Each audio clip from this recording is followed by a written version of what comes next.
अस्सलाम वालेकुम दोस्तों, कैसे हैं आप सब लोग। उम्मीद करती हूँ खैर खैरियत से होंगे। दोस्तों आज मैं आप लोगों के लिए बहुत ही यूनिक रेसिपी लेकर आई हूँ। ना तो ये दाल है, ना गोश्त है, ना ही सब्ज़ी, लेकिन खाने में बड़ा ही लाजवाब ये सालन बनकर तैयार होता है। हफ्ते में इसे एक बार आप लोग ज़रूर बनाकर ट्राई कीजिएगा। ग़िज़ाइयत और अफ़ादियत से भरपूर होता है ये सालन। यकीन मानिए जब आप इसको एक बार बनाएंगे ना तो आपको पता चलेगा कि आप ये क्या खा रहे हैं। मैं आज आप लोगों के लिए लेकर आई हूँ खशखाश बनाने की रेसिपी। जिन लोगों को हड्डियों की कमज़ोरी रहती है और जोड़ों में दर्द रहता है या नींद प्रॉपर नहीं आती, तो यकीन मानिए उनके लिए तो बहुत ही बेस्ट ये रेसिपी है आज की। तो आप लोग इसे ट्राई ज़रूर कीजिएगा। और जिनको नज़र की कमज़ोरी होती है उसके लिए भी बहुत ही मुफीद होती है ये खशखाश का सालन। तो आज मैं आप लोगों को बताऊंगी कि मैं खशखाश किस तरीके से पकाती हूँ। तो इसके लिए मैंने यहाँ पर देख सकते हैं ले ली है खशखाश। तकरीबन आधा पाव खशखाश ली है। अच्छा, इसके अंदर बहुत ज़्यादा डस्ट होती है तो मैं इसको सबसे पहले पानी से अच्छे से वॉश करूँगी। 3 से 4 मरतबा मैं इसको अच्छे से खंगालूँगी और इसको बहुत अच्छे से मैं वॉश करूँगी। तो पहले मैं देखें, आपको नज़र भी आ रहा होगा कितना इसके अंदर डस्ट नज़र आ रही है। और मैं इसको वॉश करने के बाद फिर मैं आपको दिखाऊँगी कि देखिए किस कदर की इसके अंदर मिट्टी वगैरह है जो कि रेत होती है और नीचे बैठ जाती है, तो उसको धोना बहुत ज़रूरी होता है। तो देखिए मैंने इसको बिल्कुल अच्छे से वॉश करने के बाद इसके अंदर मैंने पानी शिफ्ट कर दिया। अब इसको मैं भिगो दूँगी तकरीबन 1 से 2 घंटे के लिए। अगर आपके पास ज़्यादा टाइम है तो आप ज़्यादा भी इसको भिगो सकते हैं। इसको जब आप भिगोते हैं और इसको जब पीसते हैं तो बहुत ज़्यादा ही मुलायम बनकर तैयार होती है। तो इतनी देर हम अपना कुकिंग का काम स्टार्ट कर लेते हैं। यहाँ पर मैंने ले लिया था आधा कप कुकिंग ऑयल। उस पर शामिल किया है मैंने 2 बड़े साइज़ की प्याज थी, उसको मैंने एकदम बारीक स्लाइस में कट किया है और इसको मैं यहाँ पर अच्छे से फ्राई करूँगी। अच्छा, प्याज को हमें यहाँ पर अच्छे से फ्राई करना है, इसको तकरीबन गोल्डन सा कलर आने देना है। तो यहाँ पर देख सकते हैं मैं बहुत अच्छे से इसको फ्राई कर रही हूँ, लेकिन हमें इसका बहुत ज़्यादा डार्क कलर भी नहीं करना, लेकिन प्याज अच्छे से हमें यहाँ पर सॉफ्ट करनी है। तो देखें यहाँ पर प्याज अच्छे से सॉफ्ट हो रही है। तो फिर अब मैं इसके अंदर शामिल करूँगी यहाँ पर अदरक लहसुन का पेस्ट 1 खाने का चम्मच। तो यहाँ पर जब हमारी प्याज अच्छे से काफ़ी हद तक मुरझा जाए तो इस पॉइंट पे हमें डालनी है अदरक लहसुन का पेस्ट। इसको भी मैं अच्छे से यहाँ पर फ्राई करूँगी ताकि इसका कच्चापन यहाँ पर ख़त्म हो जाए। प्याज में हमारा कच्चापन ख़त्म हो गया है, अदरक लहसुन को भी हमने अच्छे से भून लिया है यहाँ पर। तो अब मैं टमाटर शामिल कर रही हूँ। यहाँ पर मैंने लिए हैं 2 अदद टमाटर दरमियानी साइज़ के, उसको मैंने छोटे टुकड़ों में कट कर लिया है यहाँ पर। और प्याज के साथ हम यहाँ पर टमाटर को भी अच्छे से हम फ्राई करेंगे, लेकिन कुछ हम मसाले भी शामिल करेंगे। 1 टेबल स्पून लाल मिर्च का पाउडर शामिल कर रही हूँ और हल्दी शामिल की है मैंने 1/4 टीस्पून। हल्दी थोड़ी सी कम इस्तेमाल कीजिएगा और नमक हस्बे जायका। थोड़ा सा मैं यहाँ पर डालना भूल गई थी, तो मैं यहाँ पर शामिल करूँगी ज़ीरा, साबुत ज़ीरा भी शामिल करूँगी मैं यहाँ पर अभी। तो थोड़ा सा मैंने पानी भी शामिल कर दिया ताकि हमारे मसाले जले ना और अच्छे से कुक हो जाएं। तो मैं इसको भूनते जा रही हूँ तमाम मसालों के साथ। अब देखिए यहाँ पर मैंने ज़ीरा भी शामिल कर दिया है मसालों के साथ। इसको भी हम अच्छे से यहाँ पर भून लेंगे और हमें यहाँ पर इतना भूनना है कि यहाँ पर जो टमाटर नज़र आ रहा है अच्छे से मैश हो जाए। तो इसके लिए मैं थोड़ी देर के लिए इसको कवर करूँगी और 5 मिनट के बाद इसको मैं चेक करूँगी ताकि टमाटर हमारे अच्छे से सॉफ्ट हो जाए। तो चलिए देख लेते हैं, 5 मिनट हो गए हैं और हमारे टमाटर अच्छे से यहाँ पर गल चुके हैं। इसको हम अच्छे से यहाँ पर चला लेते हैं। देखें बहुत अच्छा सा हमें यहाँ पर इसका एक पेस्ट तैयार करना है। और यकीन मानिए इसको पकाने में ज़रा सा भी टाइम नहीं लगता, लेकिन बस आपके पास खशखाश पीसी हुई होनी चाहिए, फिर इसके बाद हमें पकाने में ज़रा भी टाइम नहीं लगता।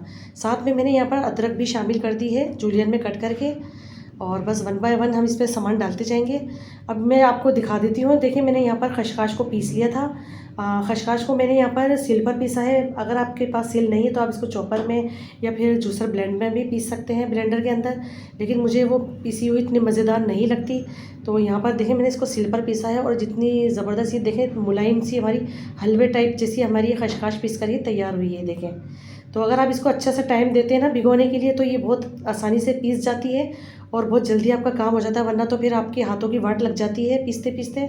तो यहाँ पर मैंने इसको पीस लिया था और जो बाउल में रह गया था उसमें मैंने पानी डाल के थोड़ा कंगाला शामिल कर दिया, क्योंकि हम चीज़ों को बिल्कुल भी ज़ाया नहीं करेंगे।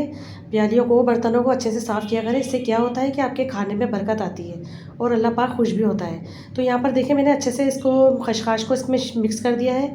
अब मैं यहाँ पर पानी शामिल करूँगी, इसकी बहुत अच्छे से हमें यहाँ पर मिक्सिंग करनी है खशखाश के साथ। अब यहाँ पर मैं थोड़ा पानी शामिल करूँगी, पानी तकरीबन मैं 1 गिलास के करीब शामिल करूँगी, क्योंकि मुझे फिर यहाँ पर इसको पकने के लिए रखना है।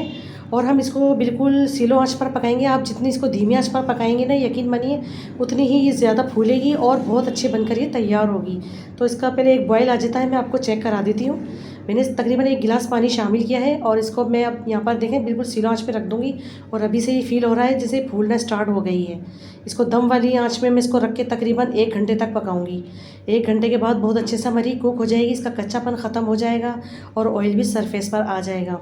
तो मैं इसको अब लीड लगा देती हूँ और दम पे रखूँगी। दम पे रख कर ही बनाना है हमें इसे। तो 1 घंटे के बाद अब मैं आपको चेक कराती हूँ। तो देखिए माशाल्लाह अल्हम्दुलिल्लाह इतना सिलो सिलो सा ही पक रहा है देखें, और इतनी फूल रही है माशाल्लाह से। जो हमने पानी डाला था वो भी ड्राई हो चुका है काफ़ी हद तक और बहुत ज़बरदस्त इसके अंदर से खुशबू आ रही है। सर्दी के मौसम में आप इसको ज़रूर बनाया करें, या तो फिर हफ्ते में 1 बार तो ज़रूर बनाया करें। यकीन मानिए अगर आपके घर किसी को नज़र की कमज़ोरी है तो इसके खाने से नज़र की कमज़ोरी दूर होती है और नींद प्रॉपर तरीके से आती है इसको खाने से। तो यहाँ पर मैंने 3 से 4 हरी मिर्चें भी बारीक कट करके शामिल कर दी है। अब यहाँ पर मुझे लगता है कि बहुत अच्छे से हमारी खशखश पक चुकी है, लेकिन ये मुझे पानी यहाँ पर नज़र आ रहा है, इसको मैं ड्राई करूँगी। तो यहाँ पर मैंने फ्लेम को थोड़ा हाई कर दिया है और इसको मैं सेपरेट कर रही हूँ ताकि ऑयल हमारा ऊपर आ जाए। इसकी हम भुनाई कर रहे हैं यहाँ पर बहुत अच्छे तरीके से। तो यहाँ पर देखिए मैंने खशखाश को यहाँ सेपरेट कर रही हूँ और देखा आपने कितना कम वक्त लगा है मुझे इसको पकाने में। और इसको जब मैंने इसको भिगो लिया था खशखाश को, उसके बाद तो मुझे ज़रा भी टाइम नहीं लगा इसको पीसने में। और बहुत अच्छे से बिल्कुल फ़ाइन सा हमें इसको पीसना होता है। तो यहाँ पर मैंने हरा धनिया भी डाल दिया है गार्निश के लिए। अच्छा, जब आप इसको भून लेते हैं ना तो उसके बाद आप 5 से 10 मिनट के लिए इसको दम लगा दिया करें। बहुत अच्छा सा ऑयल इसका सरफेस पर आ जाता है। लेकिन मुझे यहाँ पर वीडियो को वाइंड अप भी करना है क्योंकि मुझे इसके साथ गर्मा गर्म पराठे भी बनाने हैं।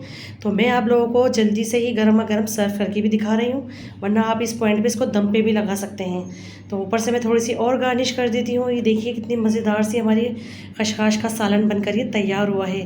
ग़िज़ाइयत से भरपूर है और यकीन मानिए जोड़ों के लिए, पट्ठों के लिए, और आपके अगर कोई स्वेलिन है या आपके जिस्म में जॉइंटों में बहुत ज़्यादा पेन रहता है उसके लिए भी बहुत मुफीद होती है। आप इसको ज़रूर बनाया करें। इसके साथ गर्मा गर्म पराठे बनाएं क्योंकि पराठों के साथ ही इसका जोड़ बनता है। मैं भी बस गर्मा गर्म इसके साथ पराठे बनाऊँगी और फिर सर्व करूँगी। तो देखा आपने कितने कम वक्त में और कम खर्च में मैंने आप लोगों को खशखश बनाने की रेसिपी दी है। आप लोग इसको ज़रूर ट्राई कीजिए और जब बनाएं तो इसका फ़ीडबैक मेरे साथ ज़रूर शेयर कीजिए। तो आई होप आपको आज की मेरी ये रेसिपी ज़रूर पसंद आई होगी।